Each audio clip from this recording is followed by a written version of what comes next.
దైవానుగ్రహం పొందాలంటే ఎప్పుడంటే అప్పుడు పూజలు చేయకూడదు. వారాలు, శుభదినాల్లో, శుభ గడియల్లో పూజ చేయాలి. లేదా ప్రతి నిమిషం మనసులో దైవాన్ని స్మరించుకుంటే సరిపోతుంది. ఇక ఏ వారాల్లో ఏ దైవాన్ని పూజించాలో తెలుసుకుని దాని ప్రకారం పూజ చేయడం శుభ ఫలితాలనిస్తుంది. ఆదివారం సూర్యదేవుణ్ణి పూజించాలి. సోమవారం శివాలయానికి వెళ్ళాలి, ఈశ్వరుణ్ణి పూజించాలి.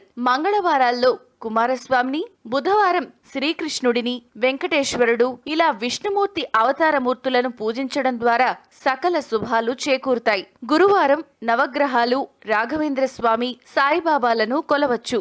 శుక్రవారం అమ్మవారిని పూజించడం ఉత్తమం. శనివారాల్లో విష్ణుమూర్తిని, నవగ్రహాలు, ఆంజనేయుడిని పూజించాలి. ఇక ఆదివారం సెలవు దొరికింది కదా అని బాగా మాంసాహారం లాగించేవారు ఎంతో మంది ఉన్నారు. అలాగే సోమ, మంగళవారాలు వదిలి బుధవారం నాన్ వెజ్ లాగించి తిరిగి గురు, శుక్రు, శనివారాలు బ్రేక్ నిచ్చేవారు ఉన్నారు. కొందరు మంగళ, శుక్రవారాలు మాంసాహారం ముట్టుకోరు. కొందరు గురు, శుక్ర, శనివారాలు ముట్టుకోరు. అయితే బుధవారం విష్ణువుకు ప్రీతికరమైన రోజు కావున ఆ రోజు మాంసాహారాన్ని తీసుకోవడం కాస్త తగ్గించడం మంచిది. శరీరానికి విటమిన్ B12, ఐరన్ వంటి పోషకాల కోసం మాంసాహారం తీసుకోమని వైద్యులు చెప్తారు. కానీ మానవ దేహంలోనూ మృగం అనే జంతువు దాగుంటుంది. అలాంటి మనిషి జంతువులను వధించి వాటి మాంసాన్ని అతిగా తీసుకుంటే కిడ్నీ సమస్యలు, కోలన్ క్యాన్సర్, మధుమేహం, గుండెపోటు వంటి రోగాలు కొని తెచ్చుకుంటారని ఆధ్యాత్మిక నిపుణులు అంటున్నారు. ప్రాచీన రహస్యాలు, ఆచార వ్యవహారాలు, శాస్త్రీయ విశ్లేషణల సమాహారం మీ